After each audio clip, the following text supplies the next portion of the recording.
Assalamualaikum warahmatullahi wabarakatuh. A very good morning to the audience and the honorable judges. I'm Hanis. I'm from the Faculty of Pharmacy, UiTM Hosp, and I'll be presenting on the topic on assessing the incidence and associated factors of hyperkalemia among heart failure patients in hospital UiTM Smelilo. So I'm from the same cohort, so we'll be talking about the same cohort of patients.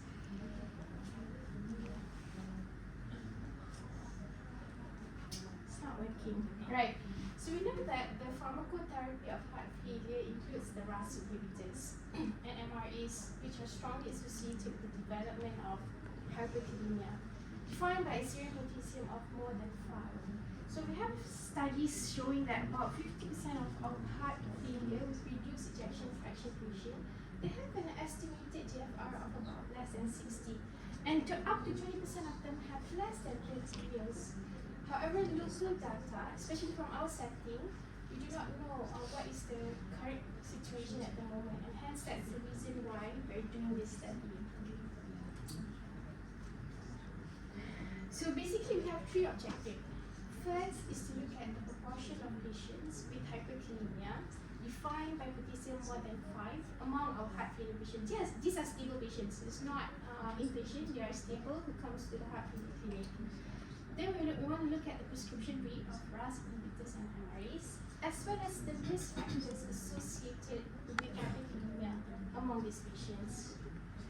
So it's a retrospective study. It's a single center study from April to June 2025 among stable heart failure patients. We involved 320 patients. And we looked at the EMR, looked at the baseline demographics, medication, and clinical characteristics, as well as their serum potassium 6 to 8 weeks after initiation of the heart failure medication.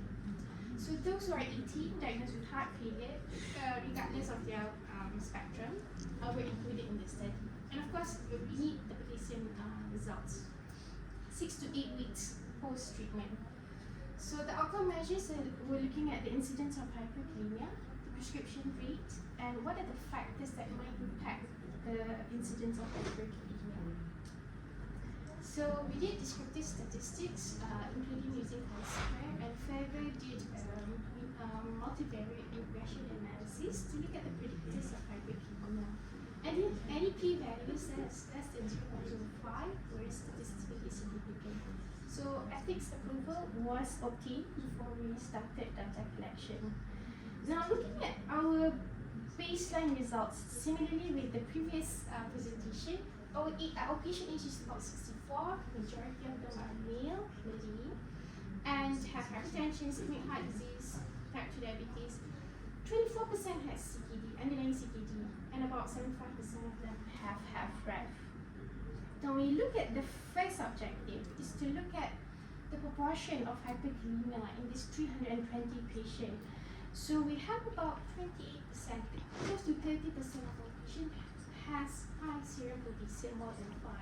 And the mean potassium level is not too bad, it's 4.6 the mean, but the proportion that has more than 5 is 28%. Now, looking at the second objective, so the prescription rate for RAS inhibitors and MRAs. Now, RAS overview was about 85.3%. When you look at the different agents, 21% were given ACE, close to 40 ARB, and 41 were given RME. In terms of MRA, about 75%, and the rest were all good. Beta blocker 77, SGLT about 82%. Now, GDMT as a whole, only 23%. Now, when we streamline, looking at what are the factors that is associated with the incidence of hyperkalemia.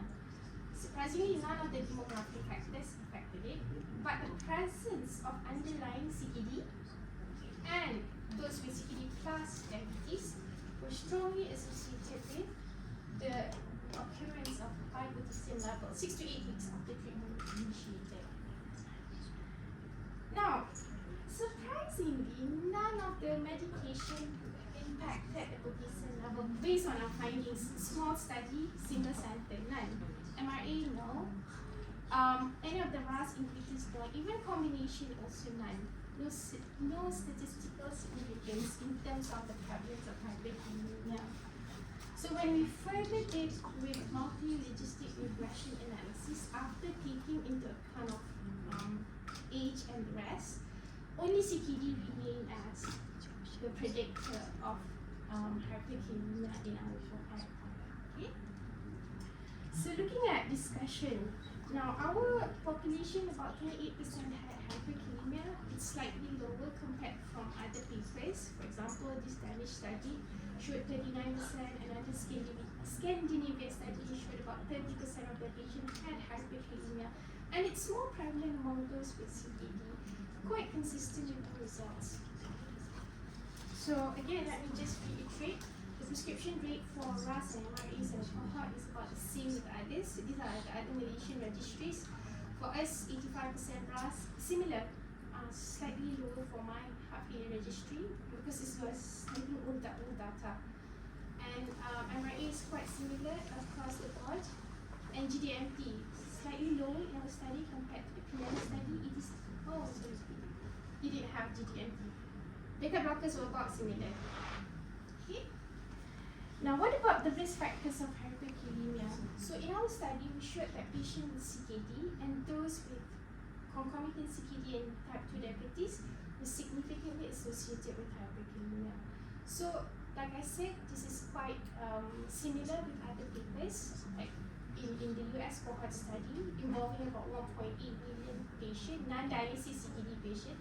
They had about 23% of those patients with CKD and had hyperkalemia, similar with our findings actually. So in another study, nephrology outpatient setting also reinforced this finding, showed that CKD stage 3 or more is the most significant predictor of hyperkalemia, while type 2 diabetes also contribute to this risk independently. However, our study has limitation. It's a single center study and it's a retrospective design, which limits generalizability within other cohort. Potassium level was also recorded at one point, which is 6 to 8 weeks post-treatment.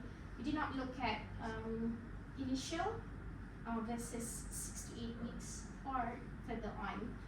And other factors, for example, dietary, medication adherence, dose adjustment, were not looked into when we did this study. So I think that's all from me. Oh, sorry, conclusion. So hyperkalemia is a frequent complication in a heart failure patient is driven by the CKD rather than the specific GDMT drug classes based on our study.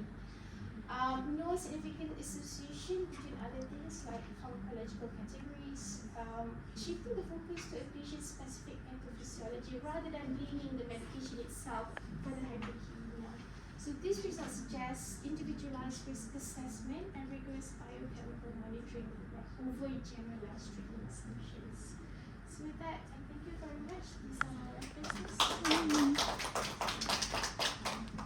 So very well done, Hannes. Again, congratulations on doing this and looking at what is being done in real world for the heart failure patients. And this is something that we know and we lack action, okay? So we know that our heart failure patients have a risk of developing hyperkalemia from the medications. Yeah, so mainly the RAS blockers and the MRAs, which you rightfully highlighted. And we do know that there's this continuum between cardio-renal metabolic syndrome, okay?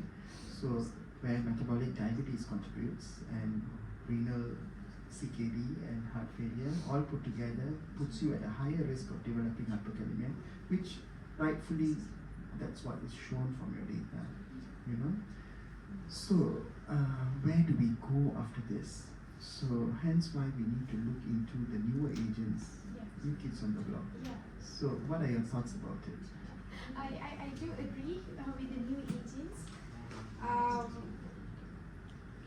But in reality, whether these new agents can the patients afford them, in terms of cost, of course we have scenarios, right? With a lesser degree of hyperkalemia. That goes, you know, if the patient can afford, if the hospital can afford buying it, putting it in the formulary, H2 problem. So we do have potassium binders. But yeah, for potassium, yeah. For potassium binders, so that it doesn't impair our GDMT. Yeah. You see, many clinicians, what they do, they tend to cut down the dose of Of the the MRAs or the ACE inhibitors, ARBs or ARNIs, you know, which will affect badly because now you'll have the heart failure flaring back.